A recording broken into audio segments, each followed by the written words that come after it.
You're lying in bed at 11:47 p.m. Phone 8 inches from your face. You open the app to check one thing, a message, maybe, and 40 minutes later you're looking at someone's second home. Not a celebrity. Someone you went to school with. Someone who sat 3 rows behind you in economics class. Your thumb keeps moving. You can feel the faint warmth of the screen on your cheeks, the only light in a dark room. A kitchen renovation in a zip code you can't afford. A business class seat, the little salt lamp on the fold-out tray. Someone's investment update, not boasting, just casually mentioning they've crossed a threshold you haven't come close to. You close the app. You open it again. This is not a character flaw. This is not weakness. What's happening in your brain right now has a name. Leon Festinger documented the mechanism in 1954, the theory that people evaluate their standing not against an objective standard, but by measuring themselves against others. The engine doesn't run on facts. It runs on proximity. It runs on faces you recognize. The number in your savings account hasn't changed in the last 40 minutes. But how you feel about it has collapsed. You were fine before you opened the app. Now you feel 2 decades behind. You put the phone face down on the nightstand. The ceiling is dark. You lie there, wide awake, running the numbers on what you don't have. Level 1 complete. But here's where most people stay. You start noticing it during the day now. Not just at night. You're in a coffee shop, the kind with exposed brick and $9 lattes you order anyway, and the man at the next table is on a video call, describing a deal closing. You can't stop yourself. Your eyes move to his laptop, his watch, the loose ease in his posture. You calculate something.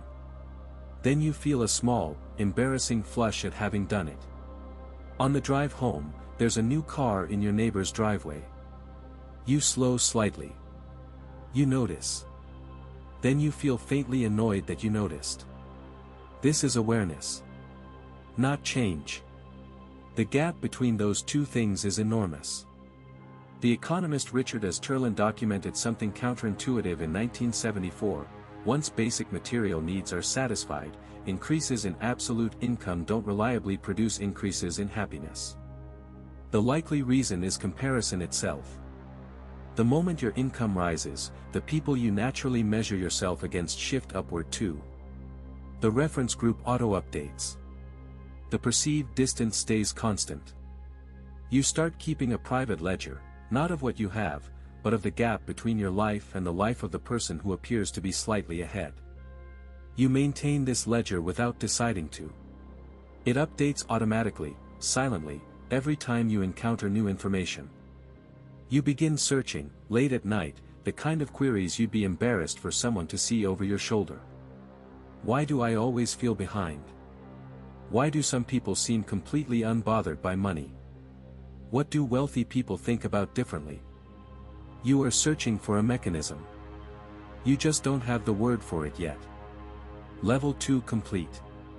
But awareness, by itself, is a trap. You try willpower first. Everyone does. You delete the apps from your phone. 3 days later you reinstall them. You mute the accounts that trigger the worst of it, but they're replaced by new ones, and anyway the feeling survives without the content. You read about abundance mindset. You write 3 things you're grateful for each morning in a notebook with a motivational cover. You believe it while you're writing. Then a notification arrives, someone your age, announcing a funding round, a promotion, a business sold, and the gratitude dissolves before the notification screen fades. You try spending freezes. You try zero-based budgets. You try affirmations. Each approach works for a week, sometimes 2. Then an event collapses it, a dinner, a conversation where someone mentions a number that resets your internal ledger entirely. Abraham Tesser's 1988 research gives this cycle its structure, the self-evaluation maintenance model. People are constantly, automatically managing their self-image through social comparison. When someone in your social orbit succeeds in a domain central to your identity, career, wealth, status, your brain registers it as a threat. Not metaphorically. The same processing system that handles physical danger handles this. Willpower does not reach that layer. So you cycle. Motivated for 2 weeks, collapsed the next. Goal set, goal reached, immediately replaced by a larger one because someone in your life has already passed that number. You start wondering if the people who seem genuinely unbothered, the ones without the low-level financial hum of dread you've carried since your 20s, simply have a different kind of brain. They don't. They have different information. And they found it in a specific place. Level 3 complete. This is where most cycles end. You find the information the way most people find things that change them, accidentally. An article. A footnote in something you were reading for a different reason. A paper title that sounds like it was written about your exact private experience. The insight is about whom you compare yourself to. Joanne Wood's 1989 research established something your intuition had been circling but couldn't name: the comparison drive doesn't aim at billionaires. It aims at people who are similar to you, similar background, similar starting point, similar demographic, but fractionally, adjacently ahead. Not a household name. Your college roommate who made one different decision in 2017. This is the target calibration. The machinery locks onto adjacent success. And it filters out failure in your peer group, because the brain is less interested in your absolute standing than in where you could have been, given where you started. Here is the mechanism that makes it corrosive: the closer someone is to you in background, the more their success implies your failure. A stranger's wealth is abstract. A peer's wealth is a measurement. Festinger's original insight, that people evaluate themselves against similar others, was not describing a flaw. He was describing a feature of a social species that evolved in small groups where knowing your relative standing had genuine survival value. The problem is that the mechanism hasn't updated for a world where you can scroll past 1,000 peers in 8 minutes. For the first time, the comparison feels like what it actually is: a signal from an ancient system, running on outdated inputs.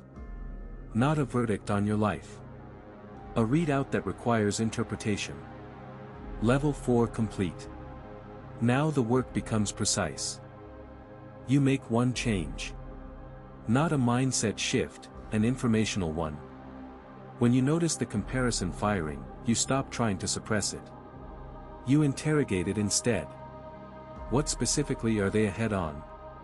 What decision did they make, and when, and under what constraints? You start looking for the mechanism behind the outcome rather than the outcome itself. The gap stops functioning as a wound. It starts functioning as a question.